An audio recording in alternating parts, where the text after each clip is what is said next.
नमस्कार। पिछली कक्षा में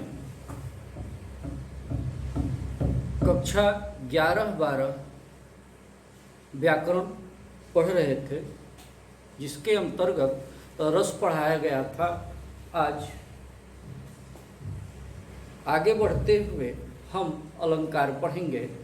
अलंकार क्या है? साधारण शब्दों में काव्य की शोभा बढ़ाने वाले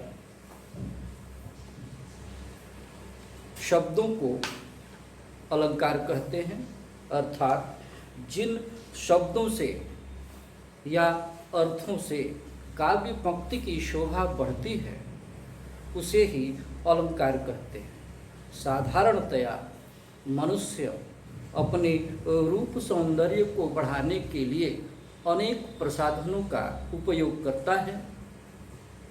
वैसे ही हमारे साहित्यकार भी अपने काव्य की शोभा बढ़ाने के लिए अनेक शब्दों या चमत्कारिक अर्थों का प्रयोग करते हैं। इस तरह यह अलंकरोति सह अलंकारः भवति, अर्थात जो सुशोभित करता है उसे ही अलंकार कहते हैं। महाराज दंडी ने कहा है कि काव्य शोभाकारान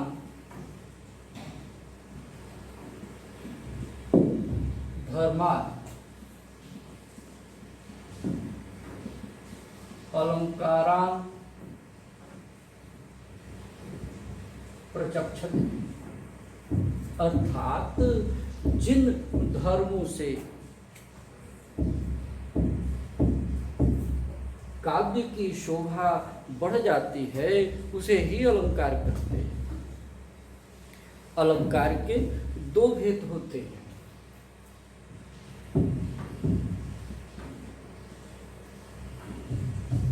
शब्दालंकार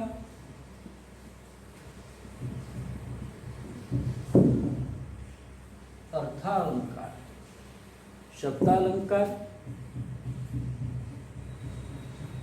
जिन विशेष शब्दों के उपयोग से काव्य भक्ति की शोभा बढ़ जाती है उसे ही शब्दालंकार कहते हैं। जैसे कनक कनकते शौगुनी मादकताधिकार। यहाँ कनक शब्द से चमत्कार उत्पन्न हुआ है। यदि एक कनक शब्द के स्थान पर पर्यायवाची रख दिया जाए तो उसकी शोभा समाप्त हो जाएगी, काव्य पंक्ति अरुचिकर हो जाएगी।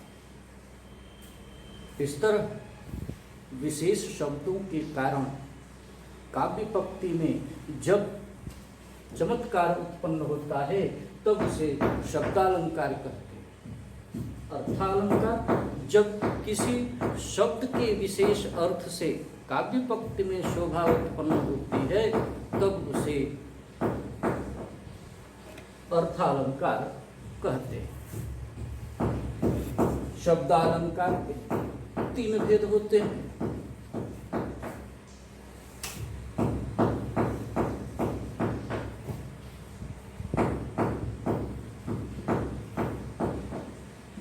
अनुप्रास,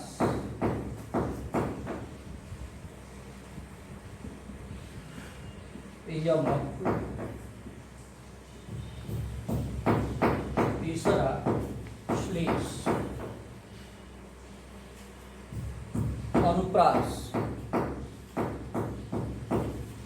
का अर्थ है अनु।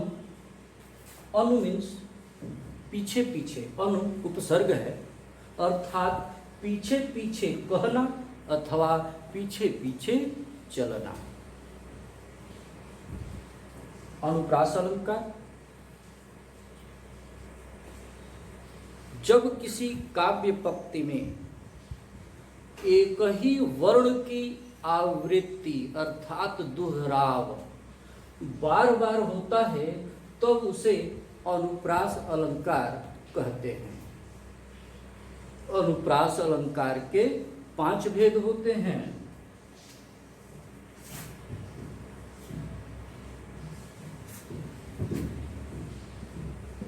अनुप्रास अलंकार के 5 भेद होते हैं।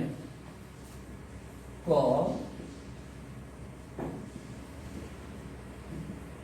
छेकानुप्रास,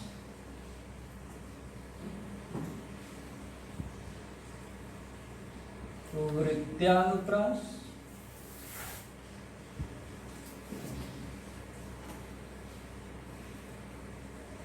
लाटानुप्रास,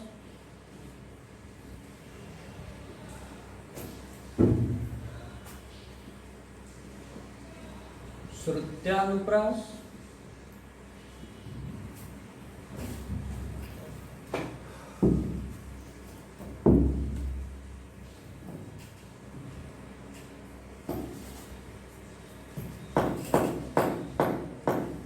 छेकानुप्रास, वृत्त्यानुप्रास, लाटानुप्रास, श्रुत्यानुप्रास, पंक्त्यानुप्रास।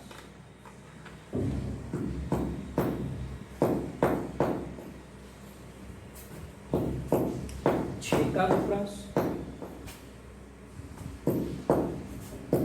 जब किसी काव्य पंक्ति में एक वर्ण की आवृत्ति सिर्फ एक बार होती है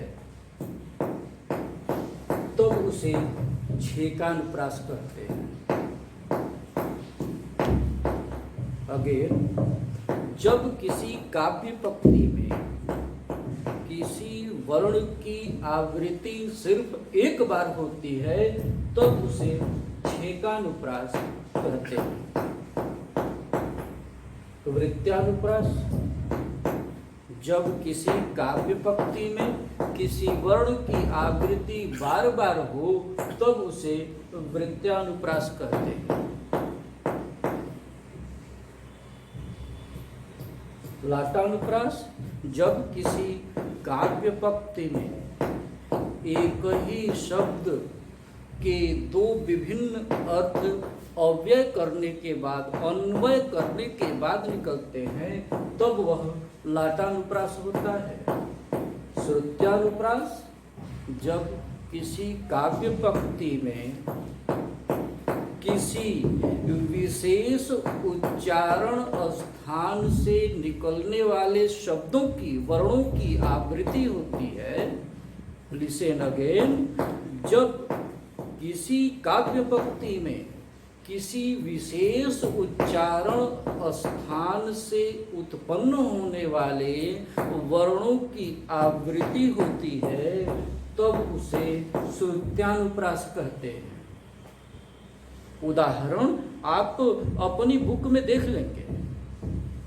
अंत्यानुप्रास जब किसी छंद पंक्ति के अंत में, जब किसी छंद पंक्ति के अंत में एक ही प्रकार के व्यंजन या स्वर का उच्चारण हो तब वहाँ अंत्यानुप्रास होता है। धन्यवाद।